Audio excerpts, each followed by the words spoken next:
Hey everyone! Tonight, we're drifting back to a softer corner of royal history. You can get comfortable, maybe dim the lights, and let's talk about a subject that's equal parts romantic, tragic, and faintly ridiculous. Royal mistresses. Those shimmering figures who once ruled the king's heart, and sometimes, if we're honest, ruled him altogether. They lived in silk-lined privilege. They dined on gold. They whispered orders that shaped empires.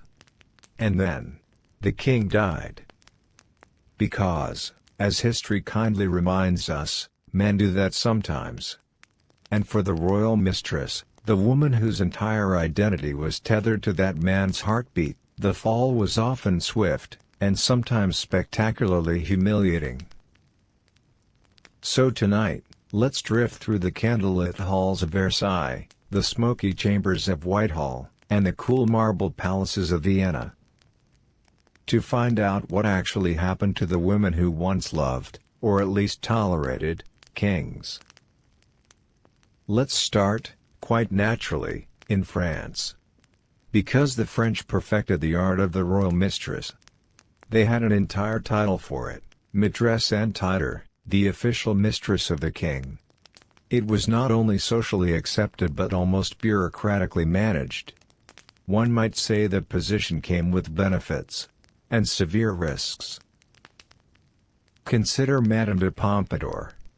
She was the ultimate example, the mistress who made being a mistress into an art form. She began life as Jean Antoinette Poisson, which sounds charming until you remember Poisson means fish. So yes, Madame Fish rose to become the most powerful woman in France. Pompadour was clever.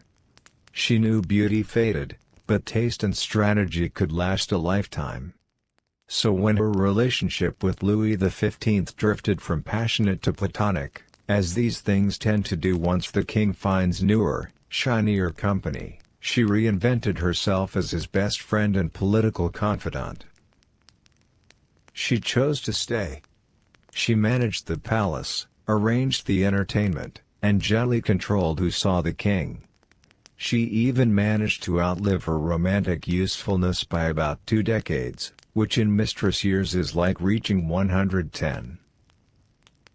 When she finally died, in 1764, Louis XV, notoriously indifferent, merely remarked that the only thing she forgot was to live forever.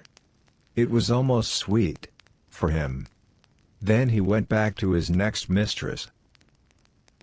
But not all mistresses were so lucky to die peacefully in silk sheets.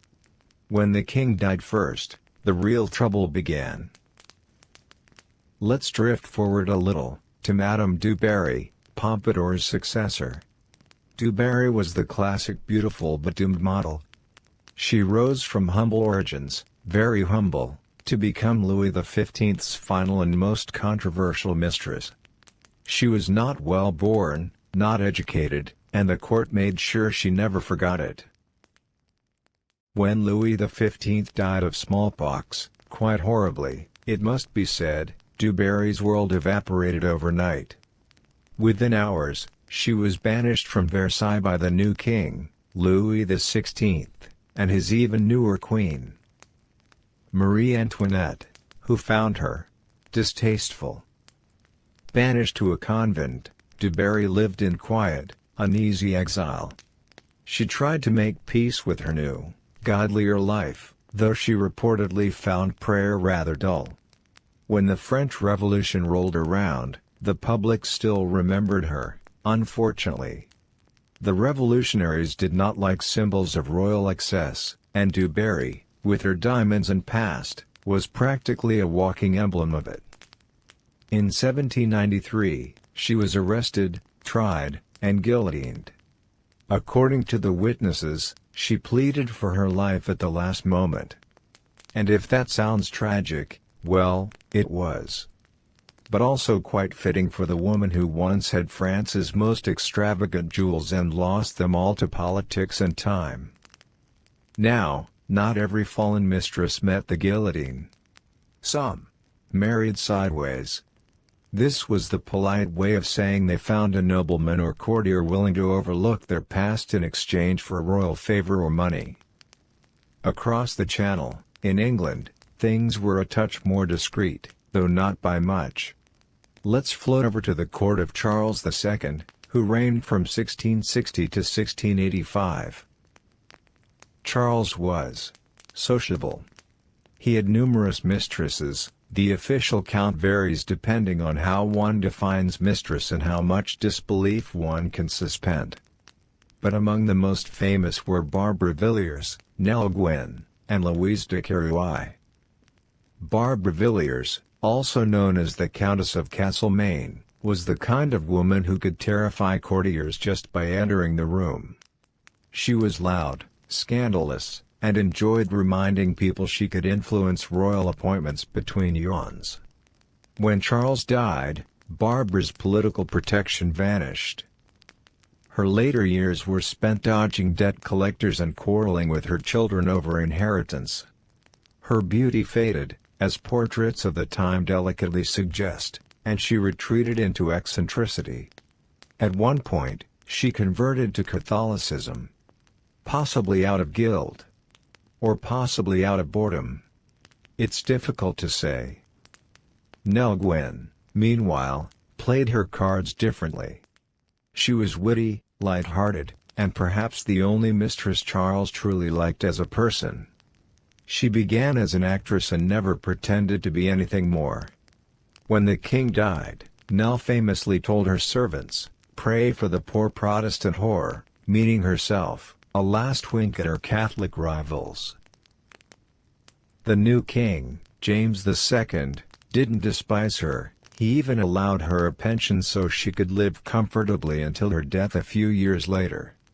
She died peacefully, which in this context counts as a fairy tale ending. Louise de Querouaille, on the other hand, returned to France, where people distrusted her as a possible English spy. Her life became a long, lonely balancing act between two courts that both considered her untrustworthy. In short, she went from royal favorite to nobody's problem in record time. And that, more or less, was the general fate of most royal mistresses. Once the king died, they were either quietly retired, openly humiliated, or subtly erased. Sometimes, the queen herself took a small revenge. There was something deliciously ironic about watching the woman you'd hated for decades suddenly lose everything. In several courts, dowager queens arranged respectable marriages for former mistresses, typically to minor nobles with limited income and a convenient estate somewhere far away. It sounded generous. But it was really a way to make sure the mistress stayed gone. Let's drift east for a moment, to Russia, where the imperial court, being Russian, did things with a touch more melodrama. Take Catherine the Great. Yes, the Empress herself. Technically, she was the mistress before she became the ruler. When her husband, Peter III, proved to be, how shall we put this, an emotionally unstable toy soldier enthusiast, she conspired with her lover Gregory Orlov to overthrow him. Which she did. Successfully. Once on the throne, Catherine continued the tradition of royal mistresses, but from the other side. She had a sequence of young, well-groomed favorites, each of whom enjoyed brief glory before being pensioned off with a palace and strict instructions never to reappear. The Russian Empire, it seems, institutionalized the post-mistress lifestyle. Catherine's lovers tended to fare far better than their Western European counterparts. But still, once their term of affection expired, they were discreetly retired to the countryside, usually married to some countess or given a token title like Minister of Decorative Duties. The empire had a sense of decorum. Meanwhile, in Austria, the Habsburgs were too busy marrying their cousins to indulge much in formal mistresses. Their version of scandal involved poor genetics more than romance. Still, a few emperors couldn't resist. Emperor Francis I, husband of Maria Theresa, had an ongoing affair with the Countess, Maria Wilhelmina von Thun. He died unexpectedly in a carriage accident, which left his mistress somewhat stranded socially. The Empress, known for her Catholic virtue, made sure the woman's name vanished from official records almost immediately. The lady lived on, quietly, her existence whispered about but never formally acknowledged. This was another common outcome, the soft erasure. A mistress might not be executed, banished, or humiliated. She might simply cease to exist in history, absorbed into the margins, her portraits quietly mislabeled, her correspondence conveniently misplaced. The pattern becomes strangely hypnotic when you see it repeated over centuries. Rise. Shine. Influence. Fall. Disappear.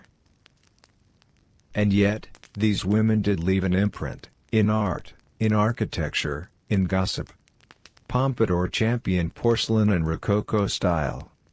Du Barry supported the arts. Even Nell Gwyn helped soften the image of monarchy in England through charm and humor. But after their kings were gone, so was their purpose.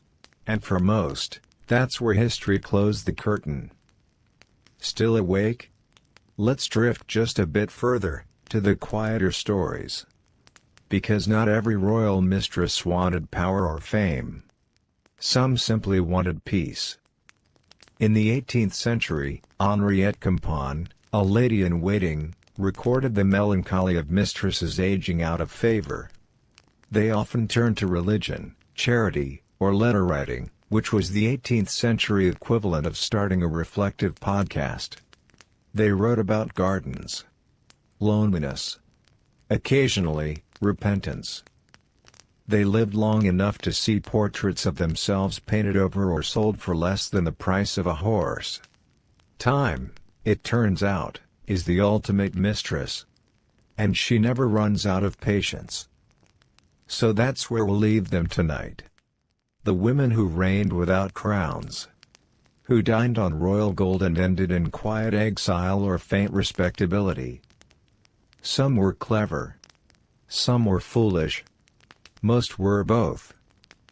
They navigated a world that adored them briefly, then forgot them completely. And in that sense, they were not unlike the kings themselves. Now, take a breath. Let the candlelight dim in your mind. And as we close this part of our drift through history, remember, for every throne, there's a shadow behind it, sometimes perfumed, sometimes powdered, and sometimes quietly packing her things the morning after the crown changes heads. Welcome back. Tonight, we're slipping a little deeper into the mist. Somewhere between life and death. Or at least, pretending to be dead because your tax situation got a little too complicated. Yes, we're talking about people who faked their deaths, long before the invention of social media, passports, or autopsies. In other words, before it got difficult. Back then, all you really needed was a body, not necessarily yours, a decent hiding place, and a few friends who didn't ask too many questions. Let's drift back to ancient times, where death was flexible, paperwork was optional, and occasionally, your best plan for survival was just lying still and hoping everyone moved on. Let's start, because it feels appropriate, with ancient Rome. A city where everyone knew everyone, and yet, somehow, nobody ever knew the full story. In Rome, faking your death was known as simulatio mortis. A phrase that sounds more dignified than it deserves. The Romans were great at many things: aqueducts, law, gladiatorial entertainment, but subtle disappearances were not one of them. Still, a few tried. One of the earliest known examples was Lucius Sergius Catilina, better known as Catiline, the famously corrupt senator who tried to overthrow the Roman Republic in 63 BCE. When his conspiracy collapsed, rumors swirled that he'd escaped the final battle by feigning death and fleeing to Spain. He didn't, of course. He died quite dramatically. But the fact that Romans believed he could have faked it says something. They already had a cultural blueprint for the idea, a fantasy that even the most public men could slip into shadow and reinvent themselves. And that fantasy would return, again and again, like a bad sequel that people kept buying tickets for. Let's drift a century later, to the reign of Emperor Nero, who is one of those historical figures you can always rely on for chaos. When Nero died, or, as the official record claims, was forced to die, in 68 CE, the empire briefly celebrated. Then, within a few years, something strange happened. People started seeing him again. Reports came from Greece, from Asia Minor, even from the eastern provinces. Nero was alive. He'd shaved his beard. He was raising armies. He was definitely coming back. Except, he wasn't. He was very much dead. What they were seeing were imposters, men who faked being the dead emperor. Historians called him the false Nero S. And there were at least 3 of them. The first, an unnamed Greek, managed to convince enough people that he'd gathered an actual following in Asia Minor before being caught.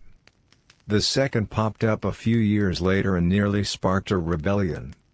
The third appeared 2 decades after Nero's death, which is impressive considering most people would have expected him to age by then. Why did they believe it? Because the ancient world was bad at closure. There were no photos, no obituaries, and frankly, very few reliable witnesses. If someone disappeared, you could always claim they were still alive, and someone, somewhere, would want to believe it. Not everyone faked their death to gain a throne, though. Some did it to escape one. Let's drift over to Egypt, because of course, everything in history eventually drifts there.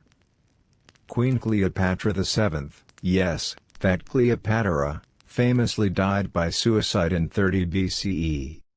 Or at least, that's what we've been told for 2,000 years. The snake, the basket of figs, the whole theatrical finale. But even in antiquity, people whispered that she might have faked it. That she escaped to Nubia, or to Arabia, or somewhere suitably exotic. That the body Augustus found was a double. After all, Cleopatra was known for her cunning, her disguises, and her ability to survive. Modern historians, of course, dismiss this.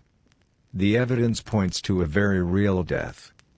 But the rumor survived for centuries, because people liked the idea that Cleopatra was too clever to die like everyone else. And really, who can blame them? It's the same instinct that makes us half believe Elvis is living quietly somewhere in Montana. Now, if you wanted to fake your death in the ancient world, your biggest obstacle was the body. You couldn't just vanish. People needed to see something. Romans sometimes substituted the corpses of slaves or criminals. Greek historians mention travelers disappearing at sea, the most convenient vanishing act of all, since the Mediterranean was a notoriously generous accomplice. Others relied on battlefield chaos: drop your armor, find a corpse vaguely your size, and hope your enemies were too tired to check the dental work. The ancient mercenaries were especially skilled at this. In accounts from Xenophon's Anabasis, soldiers deserted, died, and then turned up years later under different names, often in a completely new army. Record-keeping was loose. And honestly, no one wanted to chase a deserter into another country just to confirm he was still alive. By the Middle Ages, this art of resurrection became practically fashionable. But long before that, ancient rulers already treated their deaths like creative projects. Consider King Croesus of Lydia, that famously rich monarch whose name literally became shorthand for obscenely wealthy. When his city was conquered by Cyrus the Great in the 6th century BCE, Croesus supposedly threw himself onto a funeral pyre, a rather dramatic exit. Yet some Greek sources claim he was rescued by divine intervention, whisked away to live quietly under Persian rule. Was it true? Almost certainly not. But it's a perfect early example of how easily myth and stage death could blur together. People didn't just fake deaths for politics or self-preservation. Sometimes, they did it for rebirth. In ancient India, certain ascetics and holy men were rumored to stage symbolic funerals, disappearing into the wilderness and letting followers believe they died. A few years later, they'd reappear under a new name, claiming spiritual transformation. To modern ears, it sounds suspiciously like ancient rebranding. But it worked. And then there were those who didn't fake their deaths, but whom others pretended had. Because pretending someone's dead can be just as useful as pretending you are. The most famous example, Alexander the Great. After his death in Babylon in 323 BCE, rumors spread almost instantly that he wasn't dead, merely resting, in a kind of divine trance. Some claimed he would return. Others said his body was moved secretly, or replaced. The cult of Alexander thrived for centuries, built on the quiet refusal to let him stay dead. There's something deeply human in that, the reluctance to accept an ending, the longing for one more appearance, one more miracle. Death, in ancient times, wasn't just a biological event. It was a narrative tool. And people rewrote it constantly. Let's drift now to something smaller, but somehow more touching, the ordinary citizens who faked their deaths. Take the case of the Roman debtors. Debt in ancient Rome wasn't just inconvenient. It could be fatal. If you owed too much and couldn't pay, you could be enslaved, imprisoned, or, depending on the century, executed. So, naturally, some people took the creative route. They arranged fake funerals. Friends would claim they'd died suddenly, usually of something unglamorous like fever. A sealed urn or symbolic grave marker would appear. And meanwhile, the debtor would slip off to another region, shave his head, and start fresh under a new name. Occasionally, these deceptions were discovered, usually when someone tried to reclaim their own property. Roman law did not look kindly on people who rose from the dead for tax purposes. But there was something almost admired about it. A little bit of daring in a world obsessed with order. Of course, the most entertaining fake deaths weren't about escaping anything at all. They were pranks. Ancient writers loved recounting stories of philosophers or poets pretending to die, just to test their friends' loyalty. One famous case comes from Diogenes Laertius, who tells us that a cynic philosopher once staged his own death, and when his friends began arguing over his estate, he sat up, scolded them, and promptly died for real. The moral lesson is unclear. But it certainly made an impression. As we drift along this strange little current, you start to notice a pattern. Faking death wasn't just deception, it was transformation. It let people escape debts, enemies, or simply themselves. And in a world where identity was bound to your birthplace and your family, that was a rare kind of freedom.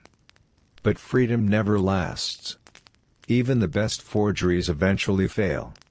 Someone talks. Someone recognizes you in the marketplace. Someone remembers the way you walk. Ancient literature is dotted with stories of supposed dead men returning, to mixed reviews. Some were welcomed with relief. Others were promptly executed for causing confusion. The gods, apparently, had little patience for paperwork errors. There's one last story I'll leave you with tonight. It's from the 1st century BCE, a quiet little footnote in Plutarch's Lives. a Roman soldier named Crostinus was reported dead in battle. His family held a funeral, complete with offerings, tears, and a nice speech about his bravery. 2 years later, he came home. He'd been captured, sold into slavery, and managed to escape. When he walked into his old house, his wife fainted. His neighbors fled, convinced he was a ghost. He had to prove he was alive by eating bread in front of witnesses, apparently, the universal test for humanity. It's such a small, oddly comic image, a man chewing slowly to confirm he's not a spirit. And yet, it captures the entire ancient attitude toward death, half mystical, half absurd. So when we think about faking death in ancient times, we're not really talking about escape artists or criminal masterminds. We're talking about people trying to rewrite their stories in a world that didn't easily allow second chances. The philosopher wanted to test friendship. The debtor wanted peace. The pretender wanted power. And occasionally, the crowd wanted a legend too good to die. History may record who died and when, but it rarely records who simply walked away.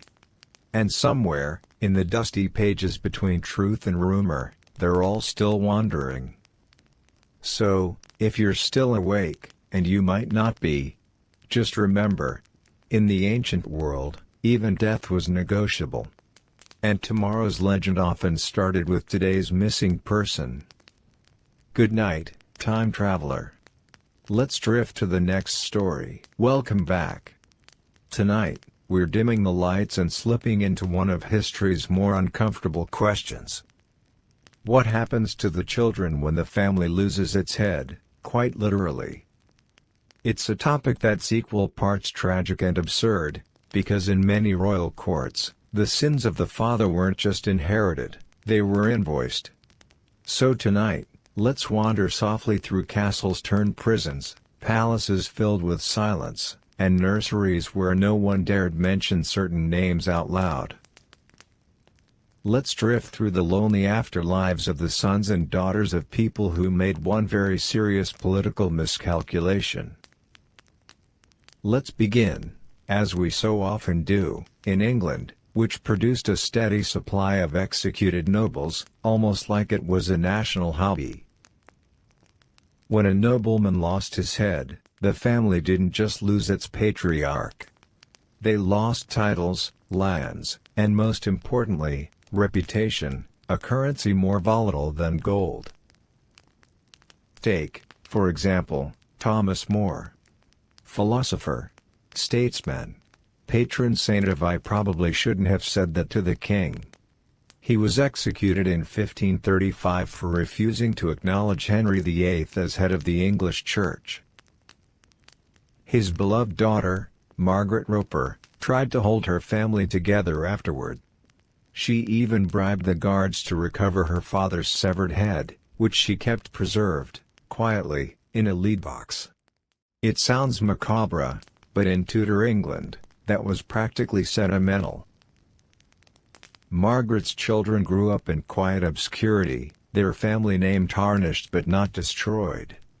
And that, in this context, counts as a happy ending. They kept their heads low, but attached. Most families weren't so lucky. When Anne Boleyn was executed 2 years later, Henry VIII being the consistent romantic he was, her daughter Elizabeth was declared illegitimate. She went from princess to political inconvenience overnight. Little Elizabeth, at age 2, was stripped of her title, separated from her mother's allies, and left with a household staff who weren't sure whether to curtsy or hide the knives. For much of her childhood, she lived under quiet suspicion, every tutor, every servant aware that she might one day be too clever for her own good. And she was.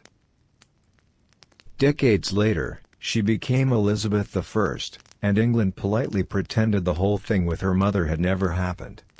Which just goes to show, sometimes, the best revenge is simply outliving the people who underestimated you. But not every royal child had the luxury of a comeback story. Let's drift north to Scotland, where political executions were practically a form of weather. When Mary, Queen of Scots, was executed in 1587, after years of imprisonment by her cousin, Elizabeth, her son, James VI, was already ruling Scotland. So you might think he was safe. But he spent much of his life navigating the legacy of a mother who had been both queen and convicted traitor. James turned that awkward inheritance into policy.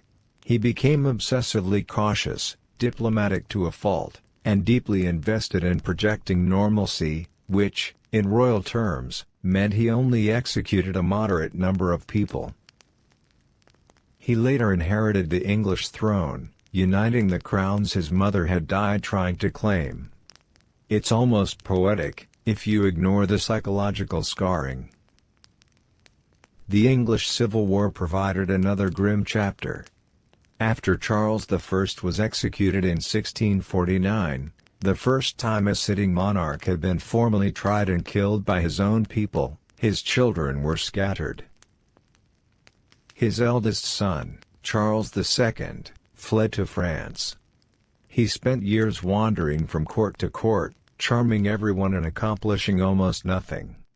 He eventually reclaimed the throne in 1660 and became known as the Merry Monarch. A nickname that concealed, beneath the laughter and mistresses, a lifelong fear of ending up like his father. His younger brother, James, followed him into exile, and later became James II, who was promptly overthrown. You'd think he might have noticed the pattern. But the smaller children fared worse. Little Henry, Duke of Gloucester, was only 8 when his father died. He was imprisoned by the new regime, denied visitors, and forbidden to mention the word king. When he was finally released, he developed the quiet, withdrawn temperament of a man who's seen too much, even before his voice changed. The story was much the same across Europe. Execution was contagious. If one family member was condemned, the rest were tainted by association. In France, the fall of a noble often meant an elaborate bureaucratic erasure, the children's names struck from registers, their inheritance confiscated, and their education quietly ended. A noble child without a title was like a bird with clipped wings, decorative, but unable to fly anywhere respectable. The Revolution made this pattern brutal and efficient. When Louis XVI and Marie Antoinette were executed, their surviving son, Louis Charles, became the tragic figure known as Louis XVII, in name only. He was just 8 years old when he was locked away in the Temple prison. Alone, neglected, and deliberately forgotten. His caretakers, if that's the right word, believed cruelty built character. He was beaten, starved, and told daily that his parents had deserved their fate. He died 2 years later, of disease and despair, in a filthy cell.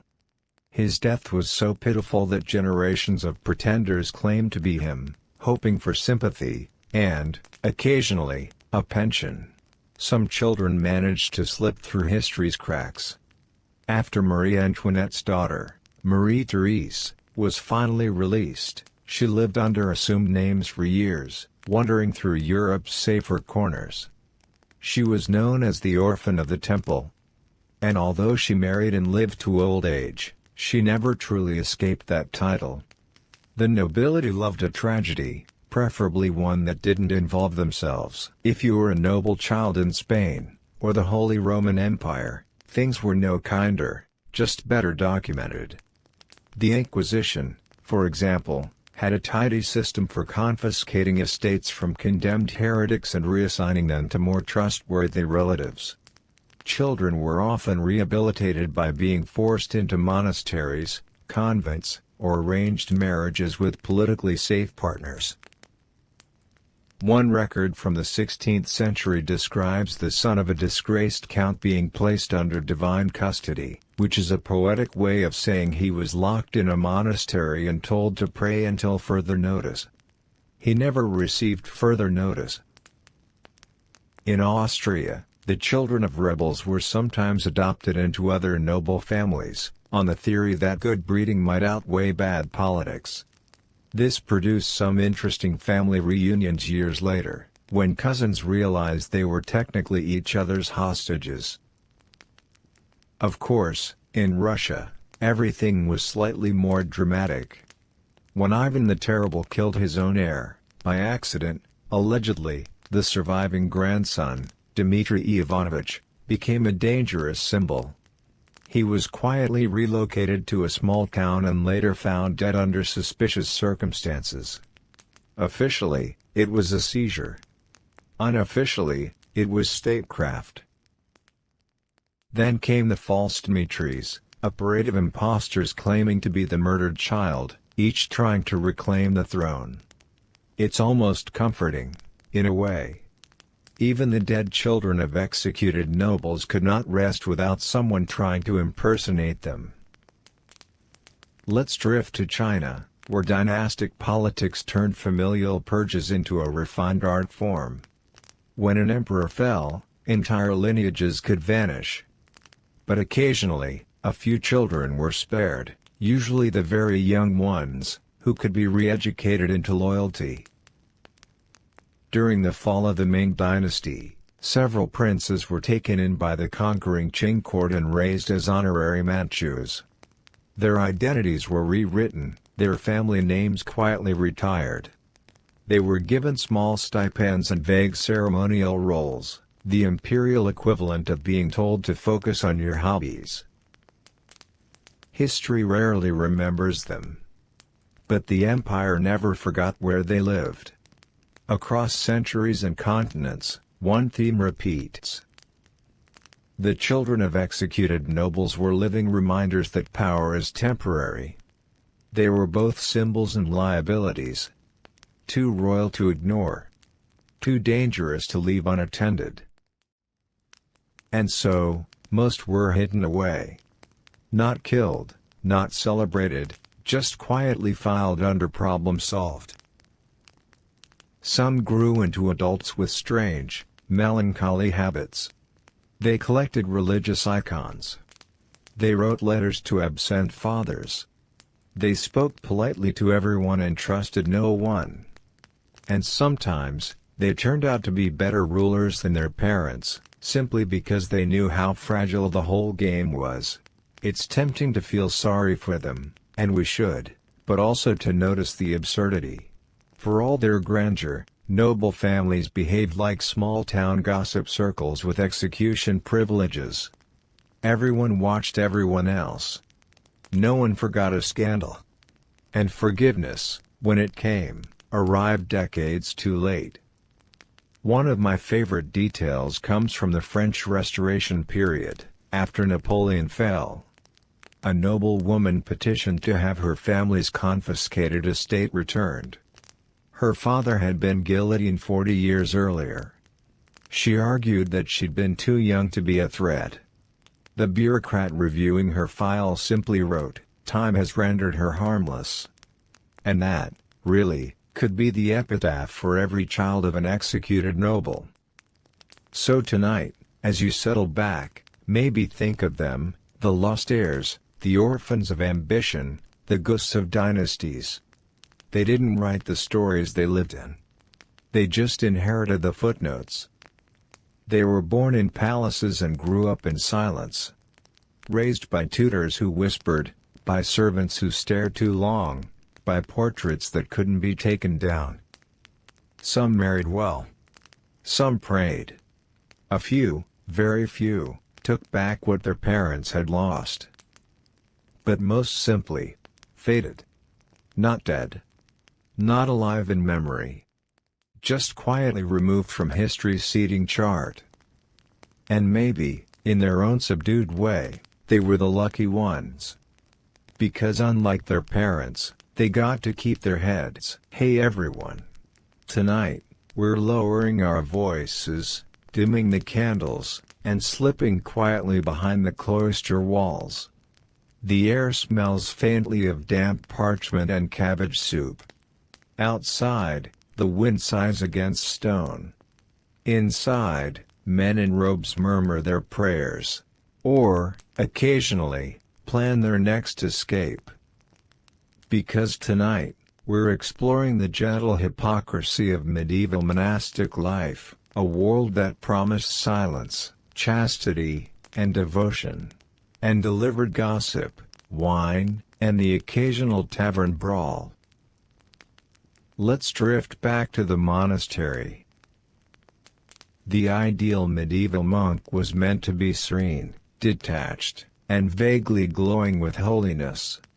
He rose before dawn, prayed until his knees went numb, copied sacred texts, and ate very little that could be described as enjoyable.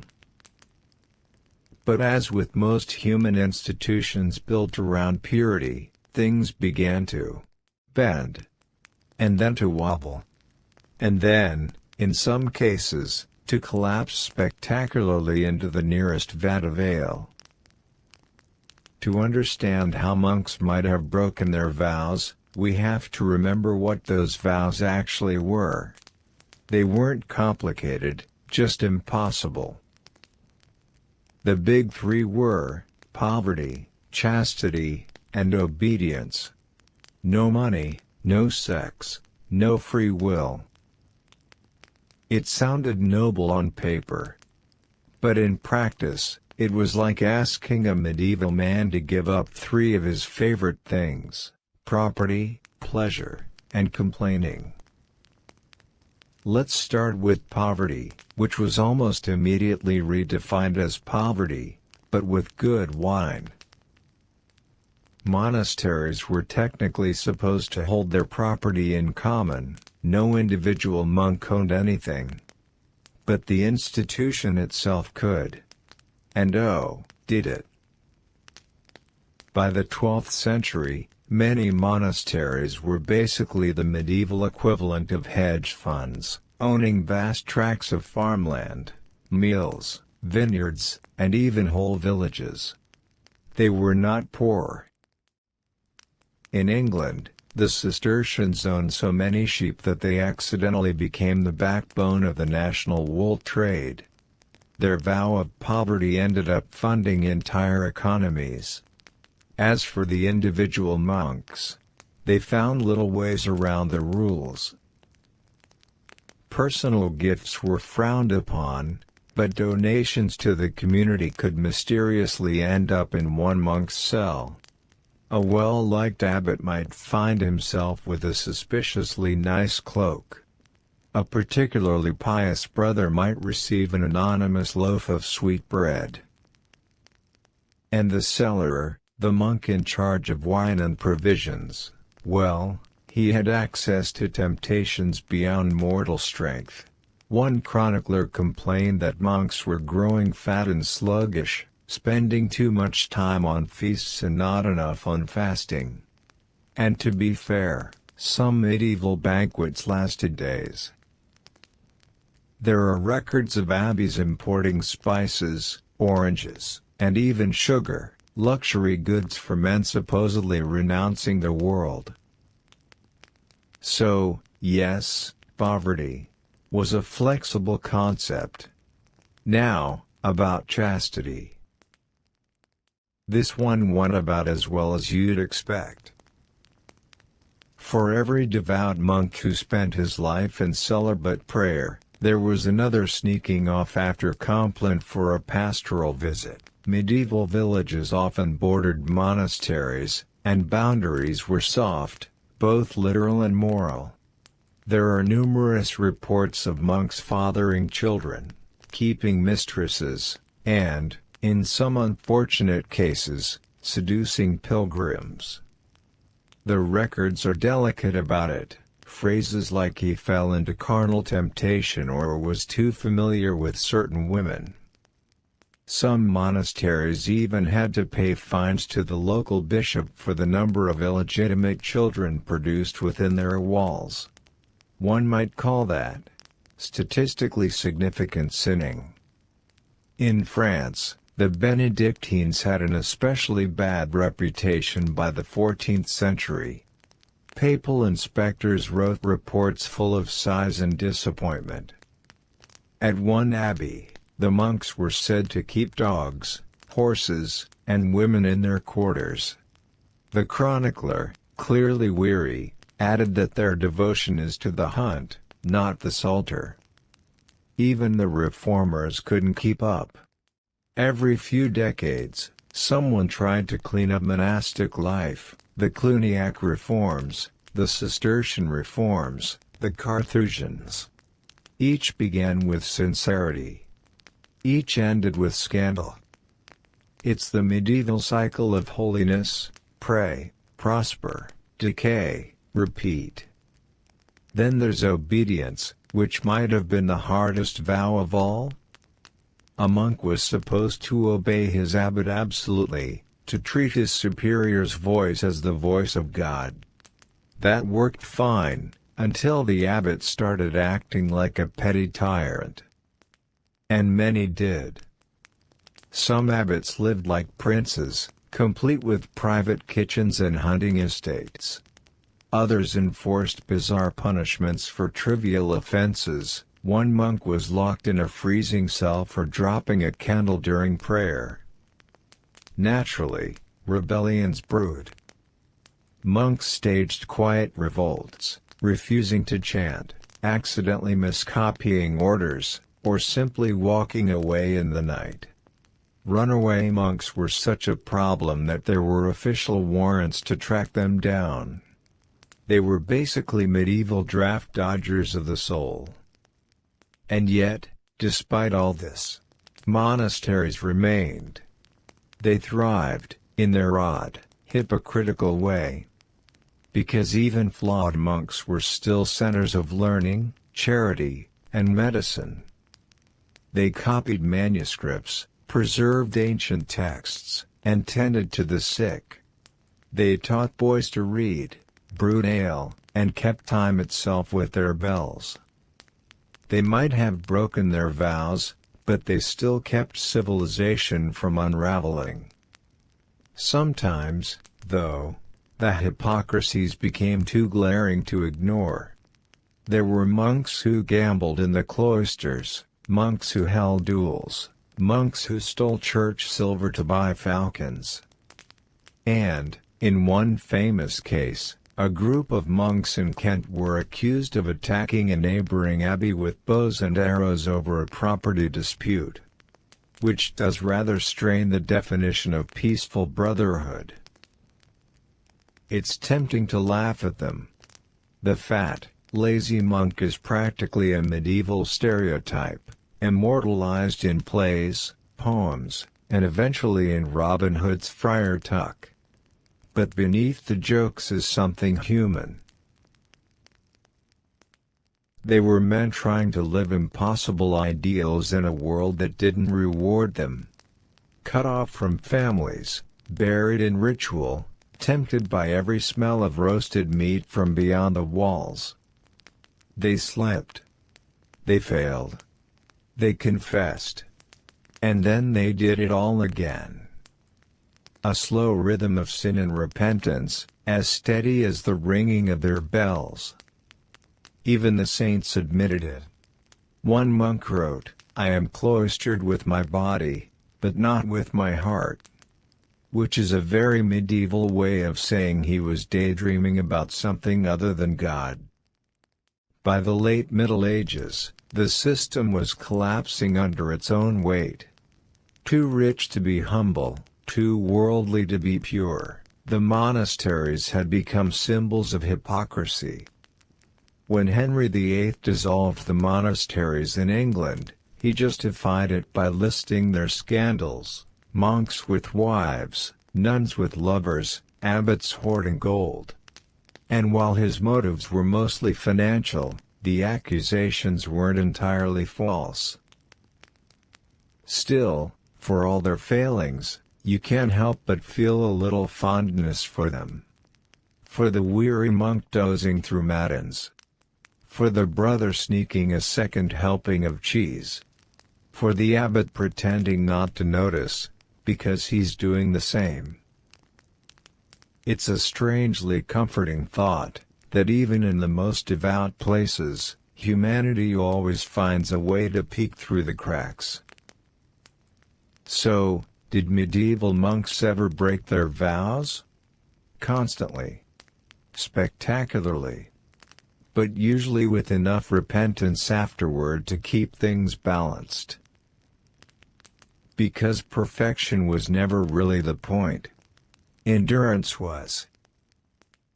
And if you listen closely, you can almost hear the rhythm of their world, prayer, temptation, confession, forgiveness, echoing softly through the centuries, like the toll of a distant bell. And that's where we'll leave it tonight. Among the echoing cloisters, the flicker of candlelight, and the quiet footsteps of monks who meant well, most of the time. Thank you for drifting back through history with me.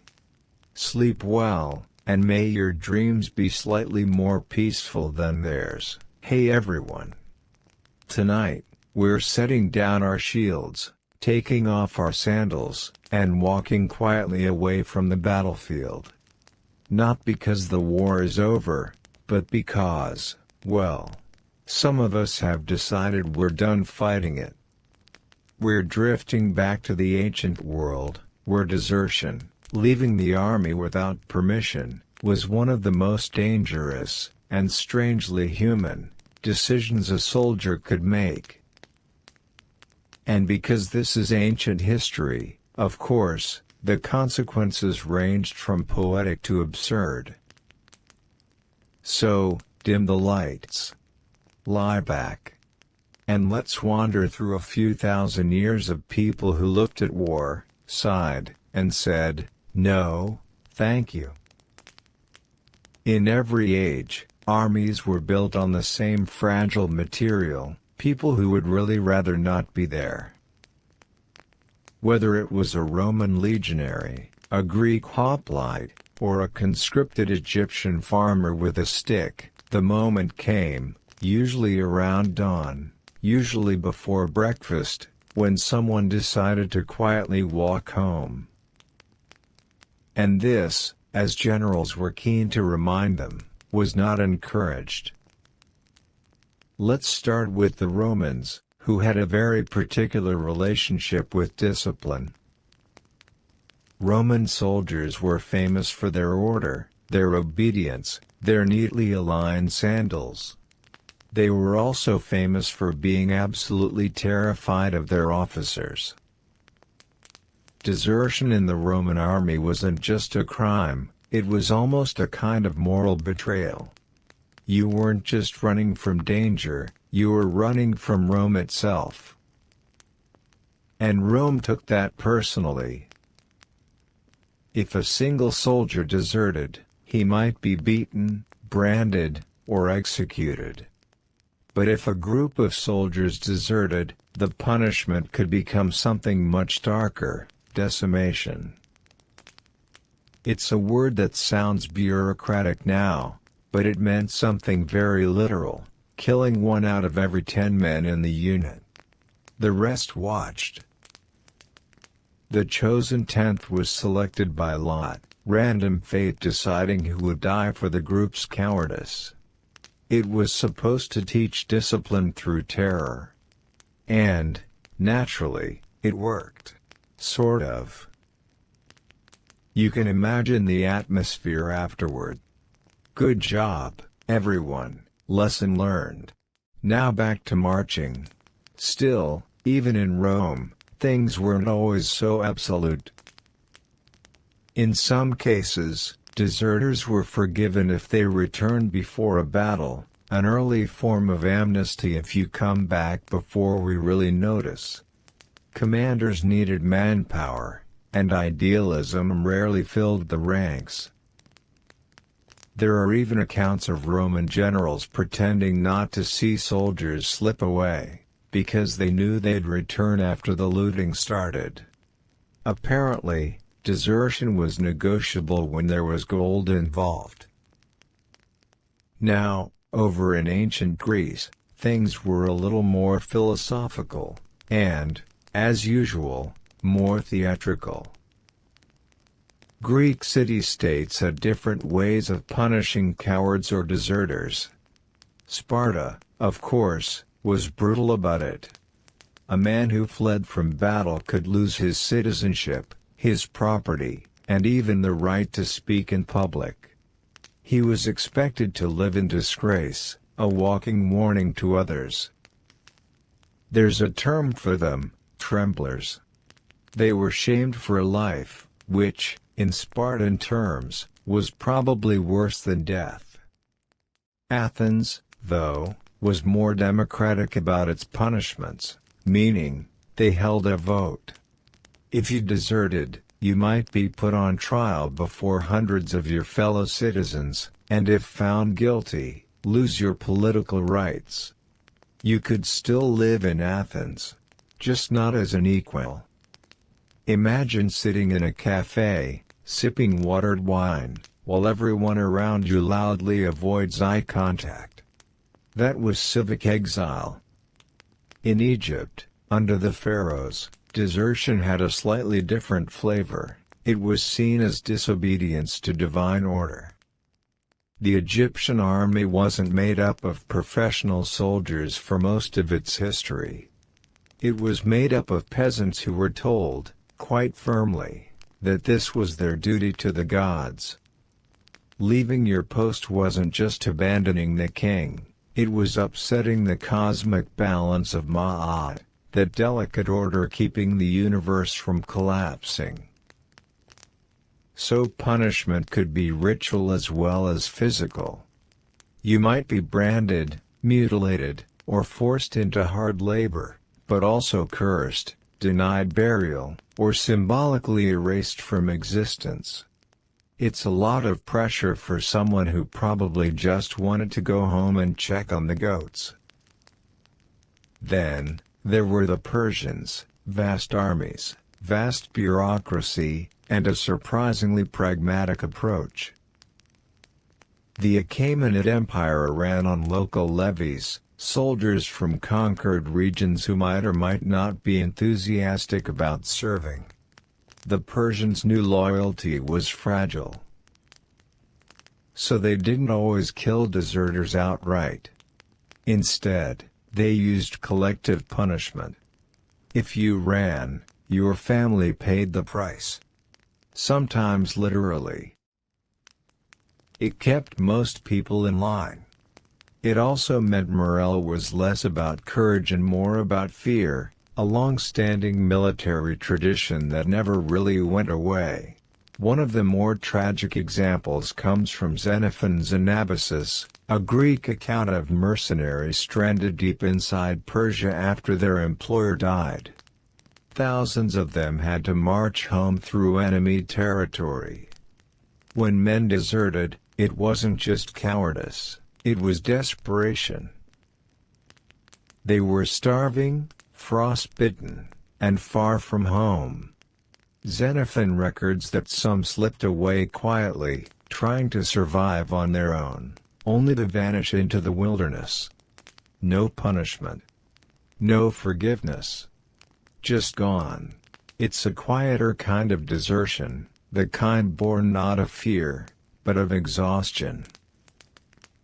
Jump forward to the Roman Empire again, and desertion becomes almost epidemic. Especially as the centuries dragged on and soldiers began realizing that the empire wasn't paying very well anymore.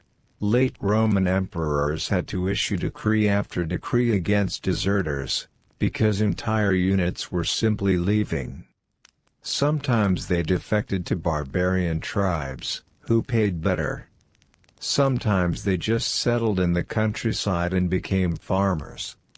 You can sense the weariness in the imperial edicts, all caps, metaphorically speaking. Anyone found harboring a deserter shall be executed, which probably just encouraged more people to hide them. It's a small, tired rebellion against the machinery of empire. Over in China, under the Qin and Han dynasties, things were very organized and very unpleasant. The Chinese bureaucracy took desertion seriously, and the punishments were methodical. A soldier who deserted might be branded, mutilated, or executed, but the exact penalty was recorded in fine detail. There were official forms for everything, including floggings. And like Persia, desertion could bring punishment to an entire family. Your parents could lose their land. Your brothers could be conscripted. So, desertion wasn't just a personal act, it was a social explosion. But despite the harsh laws, the records show that it happened constantly. Human fatigue always won, in the end. In the medieval world, the rules softened, mostly because armies weren't professional anymore. You couldn't desert if you weren't really enlisted. Feudal lords raised temporary forces, so when men left early, it was just called going home. Unless you'd sworn an oath. Then it was technically desertion, and possibly treason. Punishments varied wildly, from being branded to being hanged, but just as often, nobody bothered to enforce them. War was messy, logistics were terrible, and most commanders were too tired to chase one more runaway farmer. There's a gentle irony in all this. Every empire believed that fear would keep men loyal. And yet, across centuries, soldiers still slipped away. Sometimes they ran at the first sound of battle. Sometimes they deserted after years of service, when the pay ran dry. Sometimes they just walked out of camp one morning, following the pull of home. It's one of the oldest human stories, the quiet refusal to die for someone else's glory. Not all deserters met grim ends, though. Some were surprisingly lucky.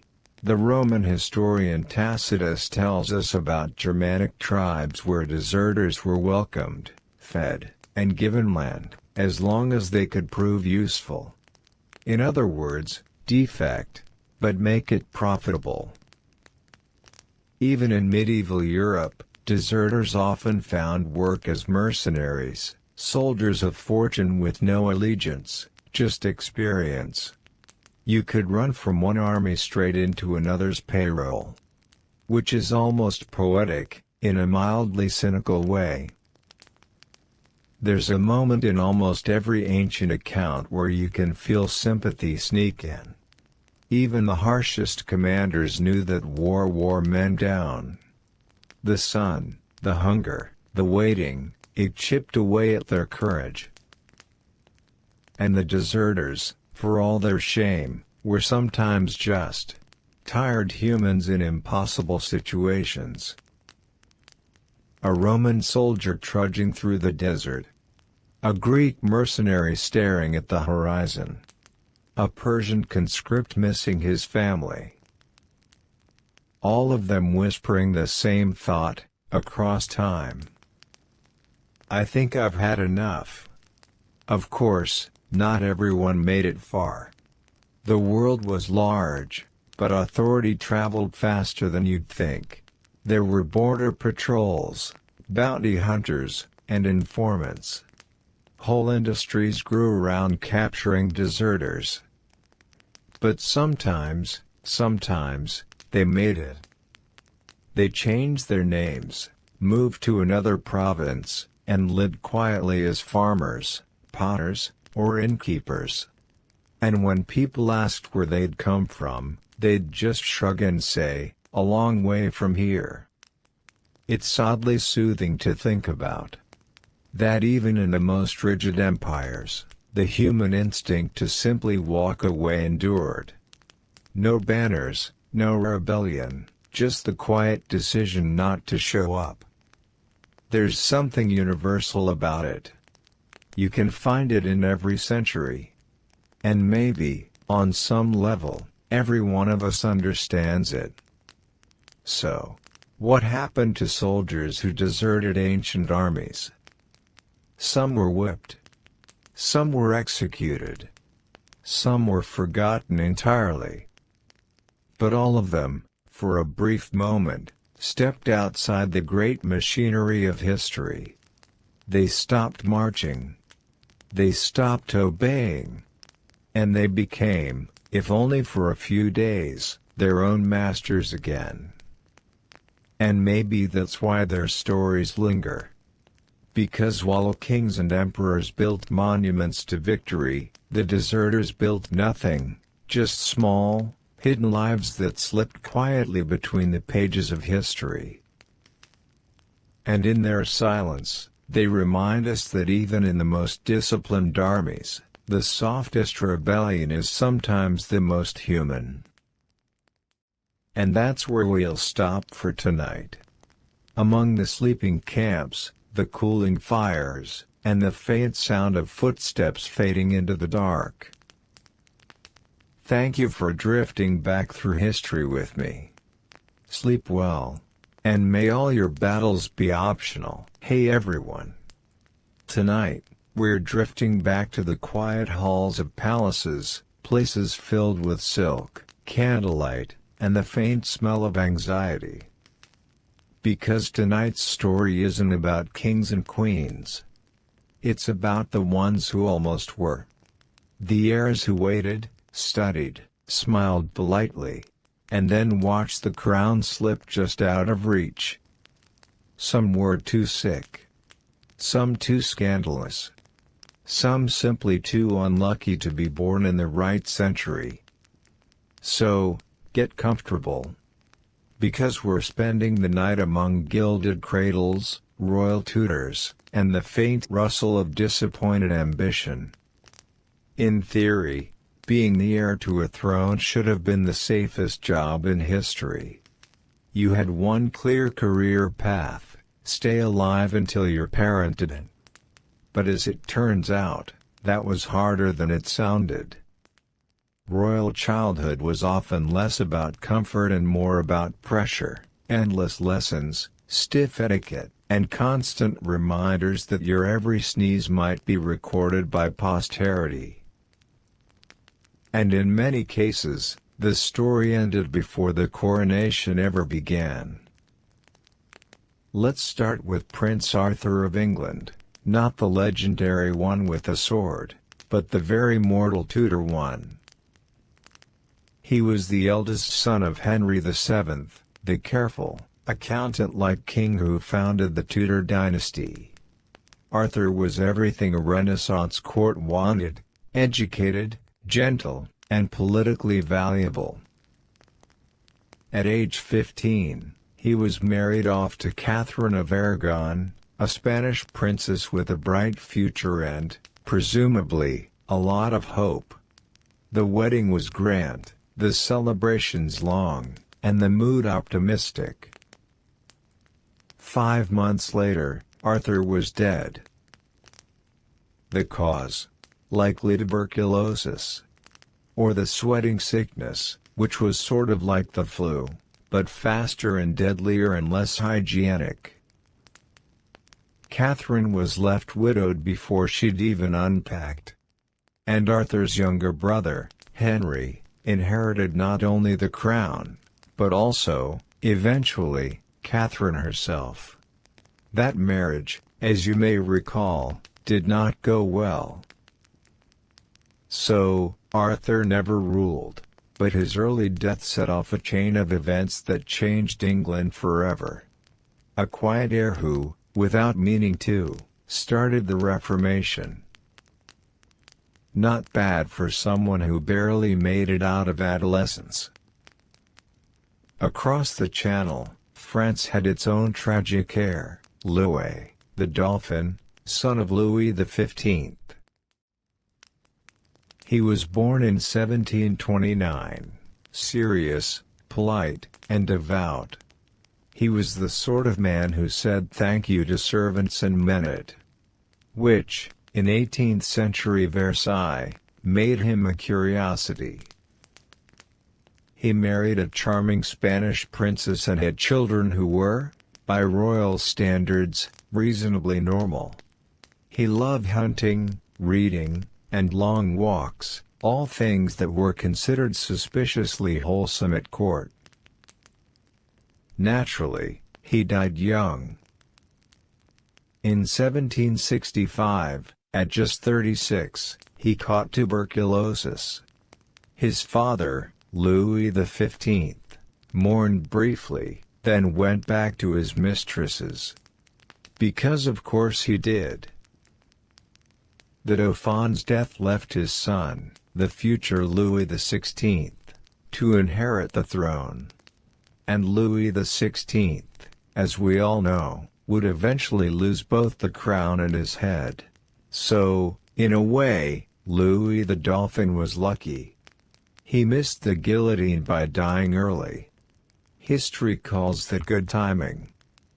Let's drift north for a moment, to the chillier and more tragic realms of Scandinavia.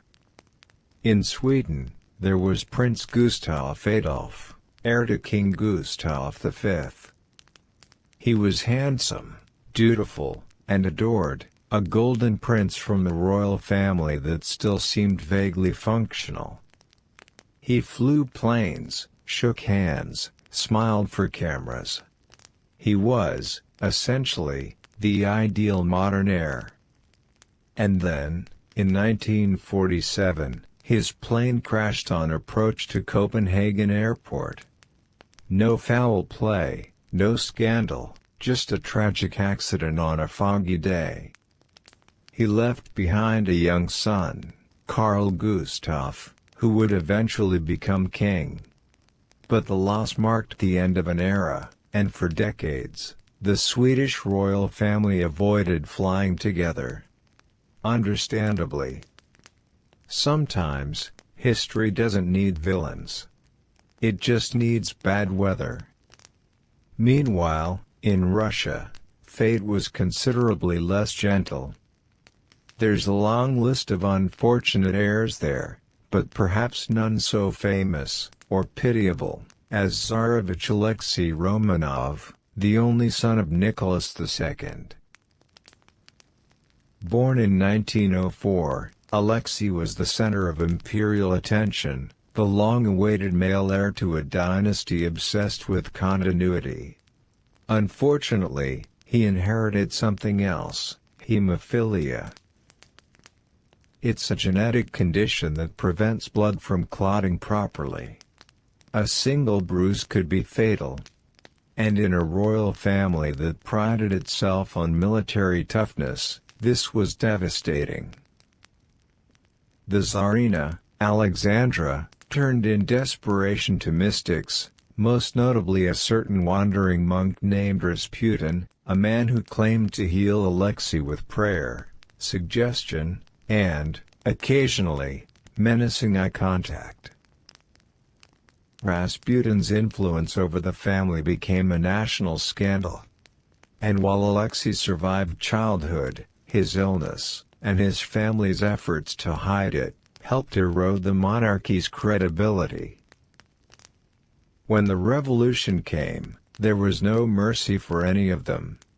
Alexei was executed with his parents and sisters in 1918, in a cellar in Yekaterinburg. He never ruled, never reigned, and never really had a chance. A child born into luxury, undone by genetics and politics. If royal bloodlines were supposed to guarantee survival, the Romanovs were a grim reminder that they didn't. Now, let's move to France again. Because the French monarchy was, if nothing else, consistent in producing heirs who didn't quite make it. This one is Louis Joseph, Dauphin of France, son of Louis XVI and Marie Antoinette. Yes, that Marie Antoinette. Born in 1781, Louis Joseph was bright, cheerful, and adored by his parents, which is probably why history had to ruin it. As France slid toward revolution, the little prince grew sickly. By age 7, he was dying of tuberculosis, the Heirs' polite way of saying there was no cure, but plenty of coughing. He passed away in 1789, just months before the storming of the Bastille. His father was still king at the time, though not for long, and had Louis Joseph lived, he might have faced the guillotine too. So, in a strangely merciful way, illness spared him the revolution. Though merciful might be too generous a word for tuberculosis. It wasn't just Europe, of course. In Japan, during the Heian period, succession was a delicate game of birth order, court politics, and divine favor, all of which could collapse over a single fever. One of the saddest examples is Crown Prince Ötzi Akira, son of Emperor Go-Sanjo in the 11th century. He was named heir, trained carefully, and then, inconveniently, fell ill and retired to a monastery. It was considered a noble act of resignation, but everyone knew it was really just illness and exhaustion. He spent the rest of his short life in quiet prayer, while his younger brother took the throne. Centuries later, his name survives mostly in dusty chronicles, as one more reminder that the imperial system didn't reward fragility. Even in the Ottoman Empire, where succession was often decided by more direct methods, heirs could still fall victim to misfortune. Consider Sayyid Mustafa, eldest son of Suleiman the Magnificent. Mustafa was brilliant, brave, and popular with the army, all things that made his father deeply suspicious. He was the perfect heir, which, in the Ottoman court, was practically a death sentence.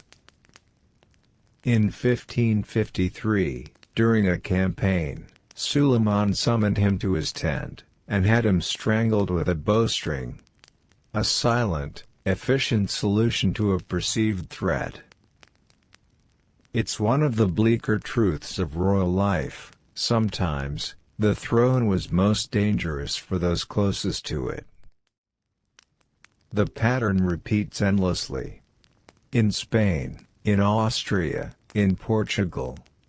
Heirs raised in luxury, surrounded by tutors and servants, told from birth that destiny waited, only to die of fever, accident, or family politics before the crown ever touched their head. In some cases, their portraits survived, eternally youthful, frozen in velvet and lace. They look serene, but behind the painted calm, you can sense the weight of expectation they never got to fulfill. It's easy to forget how fragile these lives were. Royal bloodlines read like iron, but they were built on the same human weaknesses: sickness, pride, fear, bad timing. And the irony, of course, is that the people who most wanted to inherit power were often the least suited to survive the system built to grant it. The crown, after all, wasn't a reward. It was a curse that required the one thing no heir could control: longevity. Some heirs died quietly, their names fading into genealogies. Others left ripples that changed nations. Arthur's death gave England Henry VIII. The Dauphin's death gave France a revolution. Alexei's illness helped destroy an empire. It's a strange, melancholy chain, each lost heir reshaping the world they never ruled. And yet, there's something peaceful about them now. In portraits and tombs, they looked perpetually young, untouched by the disasters that came after. They never had to rule. They never had to fail. History remembers them kindly, because they never had the chance to disappoint it. So, what happened to the most unfortunate royal heirs who never made it to the throne? They became ghosts of what might have been, quiet figures who remind us that power, in the end, is as fragile as the body that carries it. And sometimes, the ones who never wore the crown were the lucky ones. And that's where we'll leave it tonight. Among portraits gathering dust, closed nursery doors, and crowns that never found their heads. Thank you for drifting back through history with me.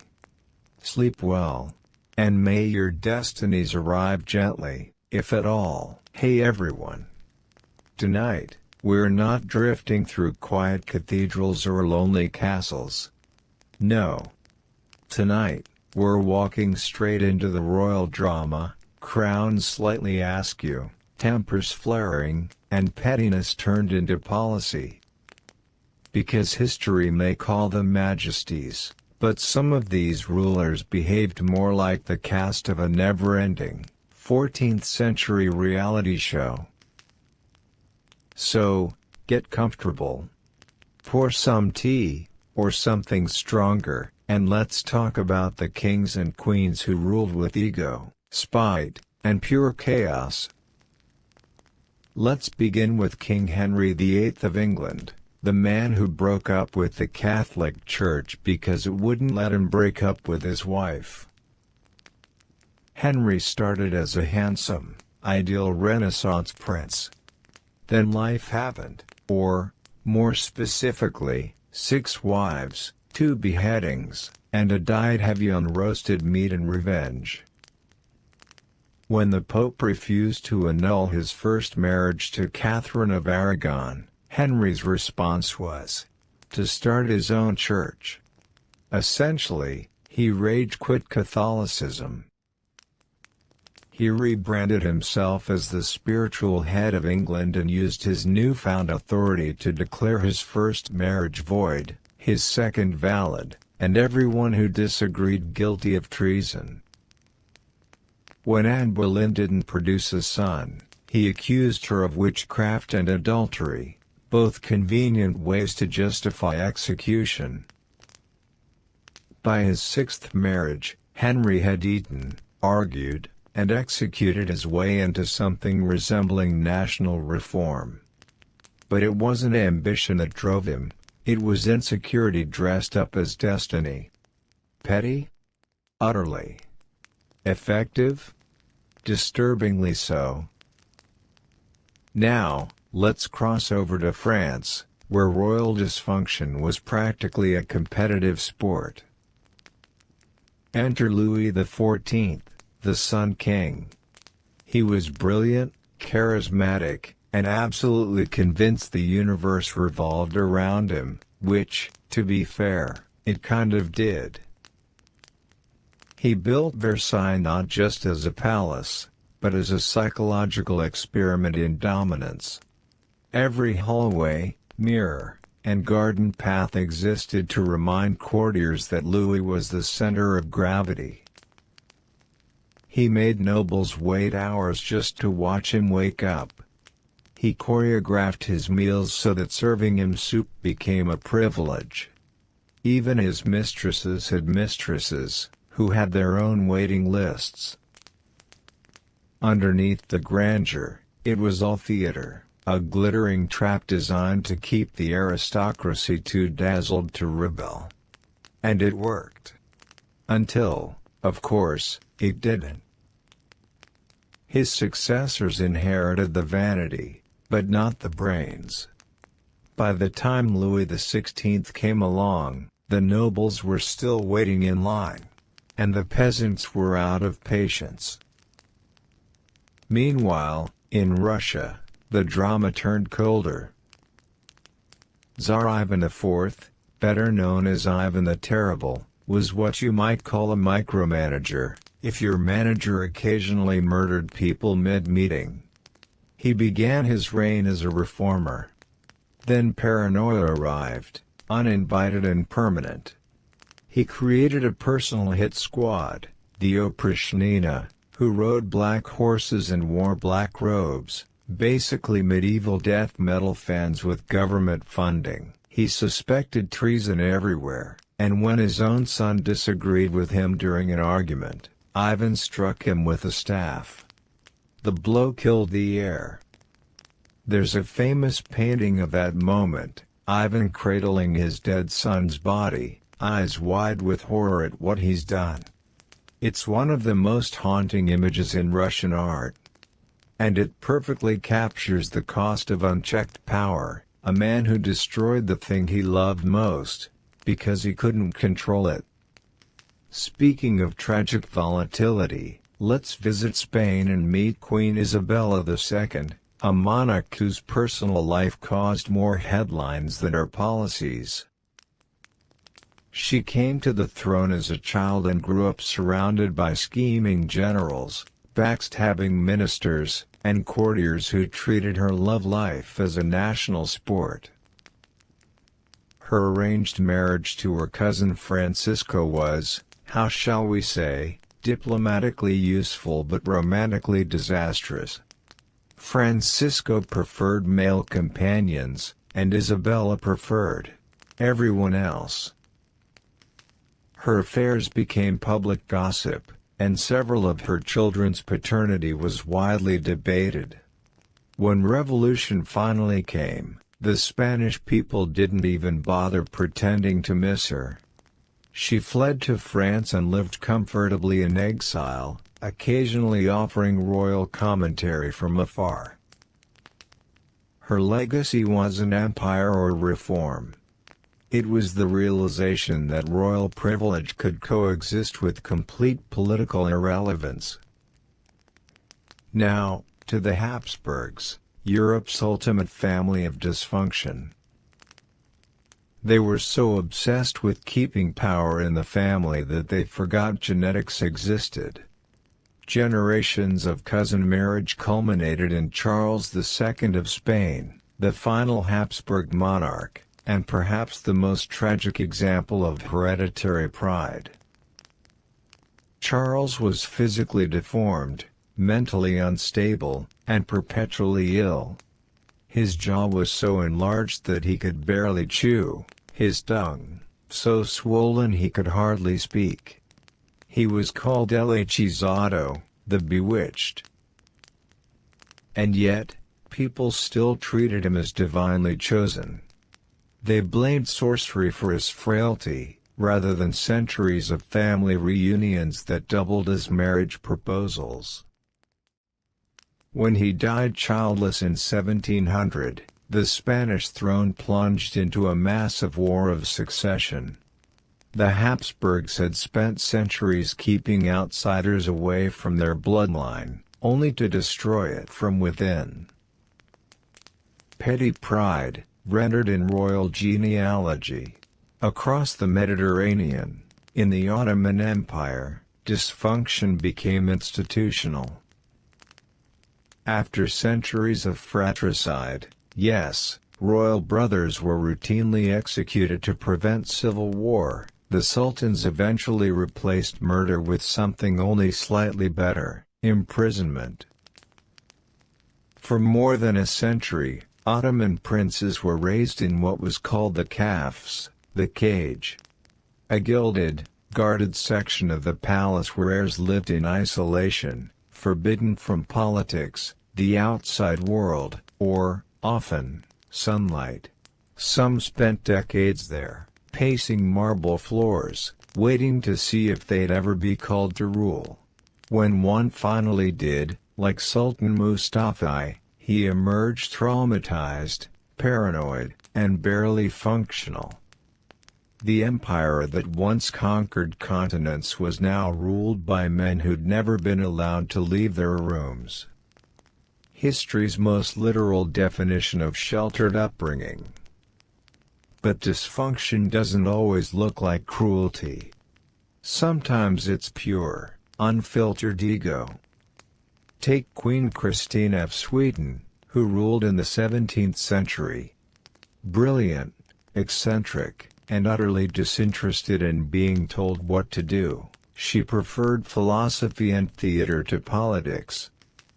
She refused to marry, an unforgivable act in a monarchy desperate for heirs, and dressed in men's clothing long before it was remotely acceptable. Then, at age 27, she abdicated the throne, moved to Rome, converted to Catholicism, and spent the rest of her life hosting philosophical salons and confusing everyone. Sweden called her irresponsible. History calls her fascinating. Sometimes, walking away was the most radical form of royal rebellion.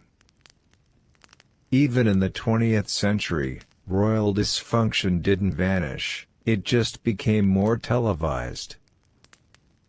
From abdications to tabloid scandals, kings and queens continued to prove that privilege and emotional maturity rarely coexist. But behind all the melodrama, the feuds, the marriages, the sheer pettiness, lies something human, the reminder that power doesn't fix insecurity. It just gives it better furniture. History loves to polish its monarchs into marble, but the truth is far messier. For every great ruler, there were 5 who were petulant, impulsive, or entirely out of their depth. They were divine right wrapped around human flaws, jealousy, pride, fear, loneliness, magnified by the weight of the crown. And maybe that's why we keep coming back to their stories. Because their mistakes feel like our own, just in gold embroidery. So, what do we learn from the pettiest and most dysfunctional kings and queens in history? That power doesn't make people noble.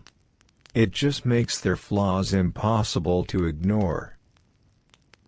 And that's where our sleepless historian journey ends, among marble busts, echoing corridors, and the faint laughter of monarchs who never learned when to stop.